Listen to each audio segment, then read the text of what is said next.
Hello প্রিয় শিক্ষার্থী, তো তোমরা যারা এসএসসি বিএমটি দ্বাদশ শ্রেণীতে রয়েছো, আজকে ভিডিওটি তাদের জন্য।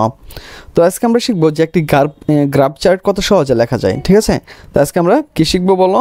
গ্রাফ চার্ট শিখবো। তো এই গ্রাফ চার্টটা আমরা খুব সুন্দরভাবে শিখবো এবং একটা গ্রাফ দিয়ে আমি তোমাদেরকে সকল গ্রাফ শিখিয়ে ফেলবো। আর এই জন্য তোমাকে যেটা করতে হবে, অবশ্যই ধৈর্য সহকারে ভিডিওগুলো দেখতে হবে। তো চলো শুরু করি আমাদের আজকে ভিডিওটি। সেটা হইতেছে আমরা একটি মাত্র নিয়মে সকলগুলাই লিখবো, আর তুমি এই নিয়ম ফলো করলে ভালো একটি নম্বর পেয়ে যাবে। তো এখানে তোমাদের নাম্বার থাকবে 10 নম্বর সম্ভবত। তো এখান থেকে তুমি এই নাম্বারটা পেয়ে যাবে। তো আমরা একটু খেয়াল করি। প্রথমে আমি গ্রাফ লেখার নিয়ম দেখিয়ে দিচ্ছি, এরপর আমি সুন্দরভাবে একটি গ্রাফ করে দিচ্ছি। তো আশা করি এরপর তোমরা নিজেরাই পারবে। তো আমরা প্রথমে যেটা করবো, 1 নম্বর লিখবো দ্য গ্রাফ শোস অ্যাবাউট। কি লিখবো আমরা? The graph shows about. আচ্ছা, পরে শূন্যস্থানে কী করবো? আমরা মেন টপিকটা লিখবো। সেটা কীভাবে লিখবো আমি সেটাও দেখিয়ে দিচ্ছি।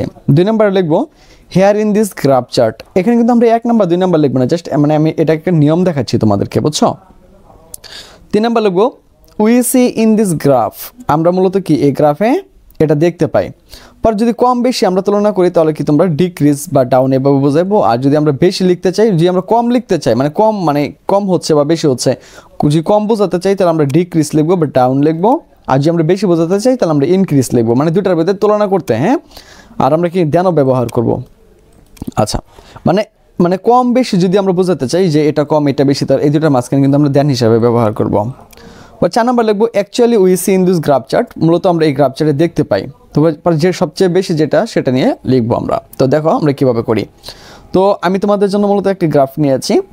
তো এখানে তারা গ্রাফে বলছিল যে দ্য গ্রাফ বেলো শোস। মনে রাখবো যে আমরা মনে আছে এখানে একটা কথা বলছিলাম যে শোস অ্যাবাউট। এই যে শোস অ্যাবাউট, শোসের পরে যেটা আছে আমরা ওইটাকে লিখে ফেলবো।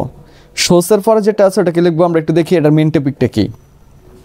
The graph below shows the number of living below the property line from এত মানে প্রপার্টি লাইন মানে দরিদ্র সীমার নিচে আর কি যারা বসবাস করে এটা আর কি। তো তুমি চাইলে একটা প্রপার্টি লাইনও দিতে পারো।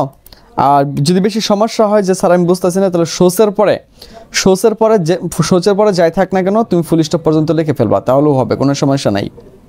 তাহলে দেখো এই গ্রাফটা আমরা কীভাবে করি। তো আমরা যদি দেখি 1995 সালে, মনে রাখতে হবে এখানে কিছু দেওয়া নাই, মানে কিন্তু এটা পার্সেন্টেজ দেওয়া আছে। এটা ধরবা 35.6%, আর এটা হচ্ছে 45%, এটা হচ্ছে 36.3%, এটা হচ্ছে 32%। কারণ এখানে কিন্তু তারা পার্সেন্টটা বোঝাই দিচ্ছে, এই জন্য কিন্তু এখানে তারা পার্সেন্টটা দেয় নাই।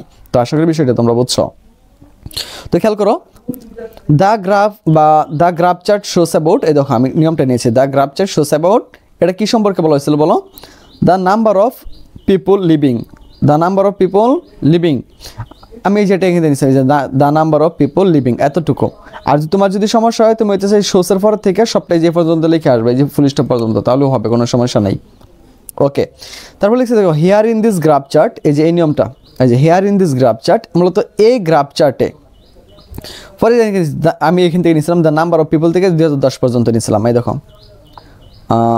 হ্যাঁ এই দেখো 2010 পর্যন্ত নিয়েছি, ঠিক আছে। এরপর দেখো আমার তৃতীয় সূত্রটা we see in this graph chart. তো আমি লিখলাম কি we see in this graph chart. মনে রাখবা আমাকে সময়ের পূর্বে অবশ্যই ইন ব্যবহার করতে হবে। এখন আমি এখানে ঢুকে গেছি ইন 1955 এর মধ্যে লিখছি, ঠিক আছে। পরে এন থেকে এ পর্যন্ত লিখছি এই যে প্রপার্টি লাইন পর্যন্ত, প্রপার্টি লাইন, এই যে the number of below the, এই যে প্রপার্টি লাইন এতটুকু লিখছি। লেখার পরে লিখছে দেখো 36%, দেখছো 36%। পরে আবার in 2004 the number of people poverty line 45%, which is increase, যেটা কি মূলত এটার থেকে কেটা বৃদ্ধি পাইছিল, এই জন্য কিন্তু আমি লিখছি কি হুইচ ইজ ইনক্রিজ। যাই হোক, পরে আবার লিখবো ইন 2018 2018 মানে 8 সালে যাহেরা number of people poverty line কত বলো? 36%, কি এখন কিন্তু কমে গেছে। তাহলে কি হুইচ ইজ ডিক্রিজ, যেটা কি কমে গেছে। পরে দেখো in 2010 the number of people কত? 32%। তাহলে আবার কি হুইচ ইজ ডিক্রিজ, মানে কি ডিক্রিজ, যেটা কি আবার কমে গেছে। এখন লিখবো আমরা এই সর্বশেষ লাইনটা, এই যে actually we see in this graph chart.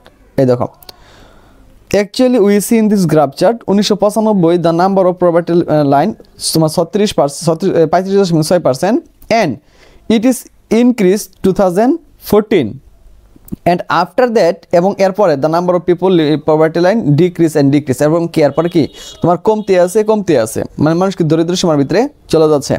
তো আমরা কিন্তু এইভাবে খুব সহজে একটা গ্রাফ লিখতে পারি। তো তোমরা অবশ্যই এই গ্রাফটা 2 থেকে 3 বার দেখে নিবা। তো আশা করি আর তোমাদের কোনো সমস্যা থাকবে না। তো আশা করি তোমরা এই জিনিসগুলো বুঝতে পেরেছো। তো আজ এখান থেকে বিদায় নিচ্ছি, কথা হচ্ছে আবার একটা নতুন ভিডিওতে। সে বন্ধু সকলে ভালো থাকো, সুস্থ থাকো এবং সাথে থাকো।